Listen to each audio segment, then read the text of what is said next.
नाजरीन, आज हम एक ऐसे फितने के बारे में बात करेंगे जो सिर्फ इस्लाम ही नहीं बल्कि इंसानियत के लिए भी खतरनाक है। ये फितना है कबाला का काला जादू। जी हाँ, जिसे यहूदी रूहानियत के एक पुराने निज़ाम से जोड़ा जाता है। इस वीडियो में हम जानेंगे कि कबाला का ये जादू असल में क्या है, इसका इल्यूमिनाटी से क्या ताल्लुक है और ये जादू मुसलमानों के ईमान पर किस तरह से असर डालता है। अस्सलामु अलैकुम वरहमतुल्लाहि वबरकातुहू। नाजरीन, आपसे गुजारिश है कि वीडियो को आखिर तक जरूर देखें। वीडियो के आखिर में हम जानेंगे कि इस खौफनाक फितने से महफूज रहने के लिए इस्लाम ने हमें क्या तरीका बताया है, जिन पर अमल कर हम इस तरह के फितनों से बच सकते हैं। अब हम उन्वान पर गौर करते हैं। कबाला का जादू क्या है?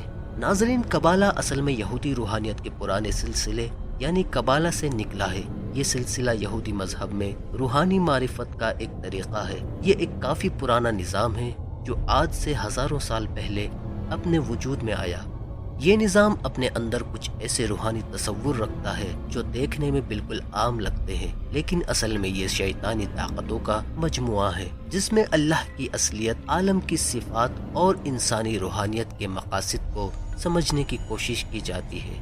कबाला का जादू इसी रूहानी मारिफत को अपने मकासद के लिए गलत इस्तेमाल करता है। कबाला का जादू एक खास किस्म का सियाह जादू है जो खास तौर पर कबालिस्टिक तरीके से किया जाता है। कबाला के जादू का इस्तेमाल खास तौर पर सियासी, माली और रूहानी दुनिया में असर डालने के लिए किया जाता है।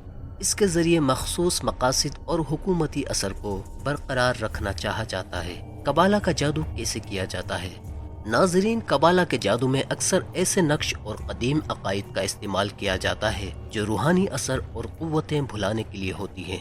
इसमें नक्श और सिम्बॉल्स के जरिए इंसान को ये समझाया जाता है कि वो अपनी रूहानियत को बढ़ावा दे सकता है, लेकिन ये बस एक धोखा है। असल में ये लोग शैतानी ताकतों का सहारा लेकर इंसानों को गुमराह करने की कोशिश करते हैं। कबाला के अमल में जादू शैतानी ताकतों को अपनी जिंदगी में दाखिल करने की कोशिश की जाती है। ये माना जाता है कि कबाला का जादू नफरत, डर और बेजरगी फैलाने के लिए इस्तेमाल किया जाता है। इसका असर इंसानी जहनियत पर होता है और लोगों के अंदर गुमराहियों और मनफी कुव्वतें फैलाने का जरिया बन सकता है। मुसलमानों के लिए ये एक खतरनाक चीज बन सकती है क्योंकि ये उनके ईमान को कमजोर करने के लिए इस्तेमाल होता है।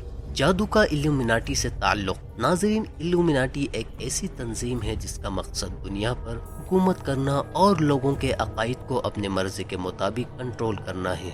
ये लोग अपने शैतानी मंसूबों को अंजाम देने के लिए कबाला के जादू और इसके सिम्बॉल्स का सहारा लेते हैं। इल्यूमिनाटी के मुख्तलिफ सिम्बॉल्स हैं जैसे कि पिरामिड्स, आल सिंह आई और 666 असल में कबाला के रूहानियत और शैतानी अमल से जोड़े गए हैं। ये लोग दुनिया के सियासी और माशी हालात पर अपने असरात डालकर लोगों को अपने मकासद के लिए इस्तेमाल करते हैं। कबाला का जादू इल्यूमिनाटी और दूसरी तंजीमों के साथ जुड़ा हुआ होता है। ये तंजीम कबाला के जादू और दूसरे सियाह जादुओं का इस्तेमाल अपने मकासद को पूरा करने के लिए करती है। ये जादू खास तौर पर मुसलमानों को निशाना बनाता है। अगर आप इल्यूमिनाटी को और गहराई से समझना चाहते हो तो इस पर हमने पहले ही एक मुकम्मल वीडियो बनाई है जिसका लिंक आपको डिस्क्रिप्शन बॉक्स में मौजूद है। लिंक पर क्लिक कर आप वो वीडियो देख सकते हैं।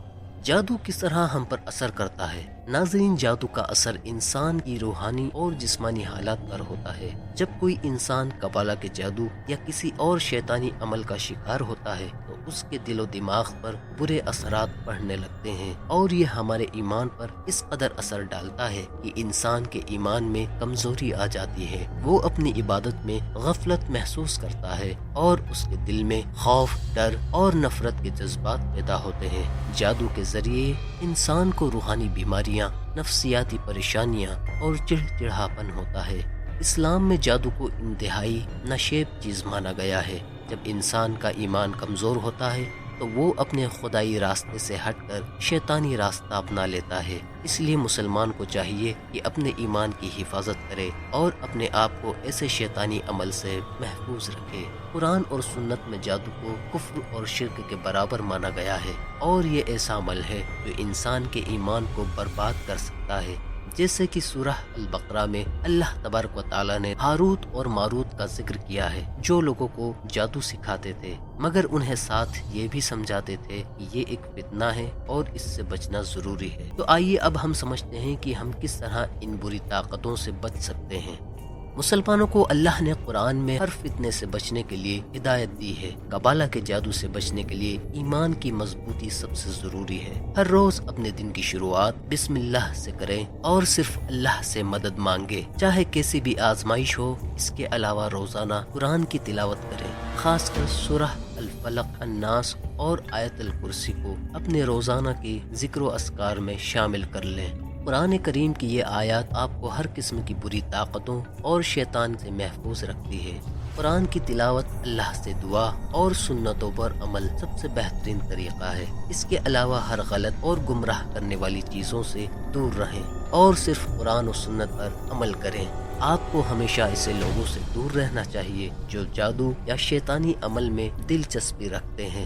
ہمیشہ اپنے عمل پر غور کریں اور اپنی زندگی کو اسلام کے ذریعے گزارنے کی کوشش کریں، کیونکہ صرف اسلام ہی ہمیں ہر فتنے سے بچنے کی حقیقی راستہ دکھاتا ہے، اور اللہ پر یقین رکھتے ہوئے ہم ہر قسم کے جادو اور سازش سے بچ سکتے ہیں۔ دعا کرتا ہوں کہ اللہ ہمیں ہر فتنے اور ہر گمراہی اور ہر طرح کی شیطانی طاقت سے محفوظ رکھے، آمین رب العالمین۔ ناظرین، اگر آپ کو یہ ویڈیو پسند آئی ہو تو اس کو لائک ضرور کریں، اپنے دوستوں اور گھر والوں کے ساتھ شیئر ضرور کریں تاکہ وہ بھی اس فتنے سے بچ سکیں، اور سکون اسلامک چینل کو سبسکرائب کرنا نہ بھولیں، جہاں ہم آپ کے لیے اسلام کی روشنی میں اہم اور ضروری مسائل پر ویڈیوز لاتے رہتے ہیں اور انشاءاللہ آگے بھی لاتے رہیں گے۔ اگر آپ نظر بد اور حسد کو سمجھنا چاہتے ہوں تو اسکرین پر کلک کر ویڈیو دیکھ سکتے ہیں۔ جزاک اللہ خیر۔